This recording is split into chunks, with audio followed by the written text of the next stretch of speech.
It's hard to fathom that we are already in the final month of the 2023 season. August has come and gone in a blink, and we are going to go over some stories from our 5 weekly divisions in this month of August recap. The SK Modified saw 3 different winners in 3 races during the month. Todd Owen, David Arute, and Corey DiMatteo each scored much-needed victories. Point leader Todd Owen started August with his first win since the 2022 Spring Sizzler, taking his first Napa SK 5K checkered flag.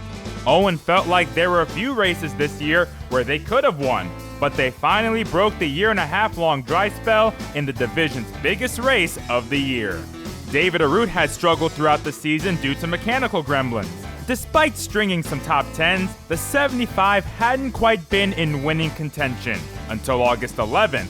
Arute dominated that feature to get his first win in over a year. Corey DiMatteo, who is now second in points, has had a bit of a roller coaster second half to the season, but he looked really good the last time the SKs raced, pulling away from everyone to get his second victory of the year in commanding fashion, giving him some momentum as he sits 36 points behind Todd Owen and just 2 points ahead of Jimmy Blewett. We've also seen some new faces up front battling for podiums recently. During the month, Noah Corner, George Bassett Jr., Jonathan Pulio, Steven Chapman, and Anthony Flannery all earned their first podium of the year in what was their best run of the year or their best run ever in the SK Modifieds. Let's see if they can keep that momentum up. And several contenders have struggled or found trouble in the waning days of summer. Last feature saw Tyler Hines, Marcello Refrano, Dylan Kopech, Keith Rocco, and Jimmy Blewett all get caught up in a big wreck. Rocco's been involved in a couple incidents this month. Michael Christopher Jr. has only mustered a best finish of 12th in August. With a week off due to Mother Nature, several of these teams are hoping it provides themselves a reset as they prepare for the last month. Like the SKs, the late models have seen 3 different winners in August, including Michael Ray and Wayne Corey Jr., who both were involved in a big last lap accident in July. Both cars got fixed, and Ray first visited victory lane to snap his winless spell that also dated back to the 2022 Spring Sizzler. Wayne Corey Jr. is our most recent winner, dominating the 30-lapper to get his first win of the year in his second race back with the primary car after reverting to the family car for a couple weeks.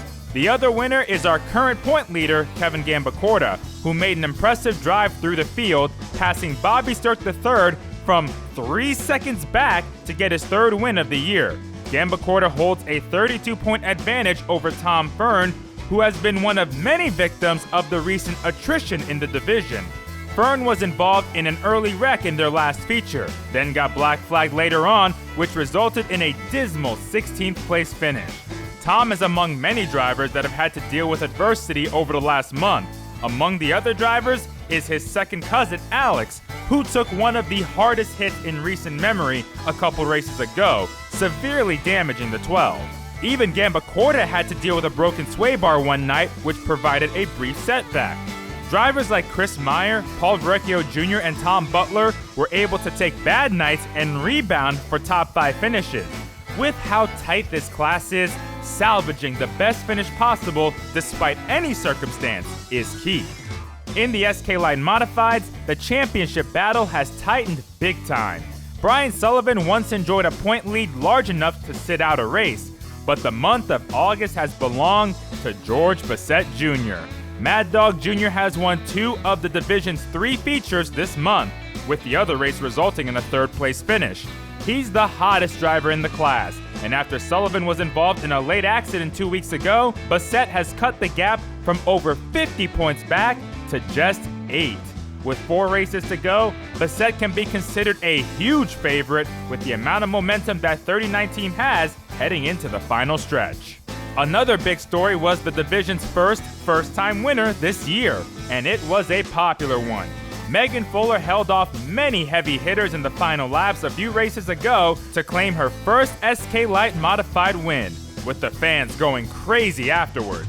It wasn't a matter of if, but when for Fuller. Now the second-generation driver joins her father, Rick Fuller, as modified winners at Stafford. Who else can say that as a father-daughter duo? Moving to the limited late models, the biggest story right now is by far Rich Hammond. The defending champion has struggled throughout the season trying to figure out that setup.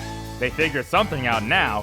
Hammond has won the last 2 limited late model features, once by passing Adrian Paradise III in the last lap, and most recently working his way through the top 5 and passing Gary Patnote on the final lap after he was 4 seconds behind the 22. With the victories, Hammond has snuck into the tail end of the title picture, sitting 32 points behind Jeremy Lavoie, and Hammond has nothing to lose. The points picture hasn't shuffled much this month. Lavoie still holds a 16-point edge over Kevin Cormier, with Matt Clements sitting 3rd, 18 points back. But as we learned last year, it takes just one race for all that to change. And in the street stocks, the duel between Travis Haidar and Ryan Waterman continues to provide new twists and turns. The points lead has changed twice in the last 2 features. Waterman started the month off in victory lane with his 6th win of the season after he and Haidar had a physical battle to the finish that saw Haidar make a sensational save before having to settle for 2nd. The following week, Haidar took his turn with his 4th win of the year, while Waterman was black flagged mid-race and had damage on the car hold him back to a 7th place finish. That gave Haidar the point lead by just 2 over Waterman. Then there's our most recent race. Waterman made his way through the field after a penalty and found himself in 2nd, behind who else? Travis Haidar. After a late caution, chaos ensued. In the midst of the calamity, Haidar would get spun out of the lead on the last lap, while Waterman missed the wreck to finish 2nd. Haidar wound up 10th. So as we head to the final month of the season, Waterman holds a 14-point lead over Haidar. And who knows what these two will bring to the table this Friday. And oh, by the way, who came out on top in that crazy ending last race? Chris Danielchuk. In what many would call a shocker, Danielchuk, a regular in the street stocks for several years, scored his first ever win at Stafford, putting Rent-A-Race Car in victory lane. In one of the most dramatic moments of the year across all of our divisions, it was Danielchuk that came out on top in a finish that had everyone buzzing. That's all the main storylines heading into the final month of the year. All the championship battles are still up in the air as we begin September with the late models headlining the night in the Paradiso Insurance 50. It's gonna be a ride, and we'll be right here with you, and we'll see you this Friday night.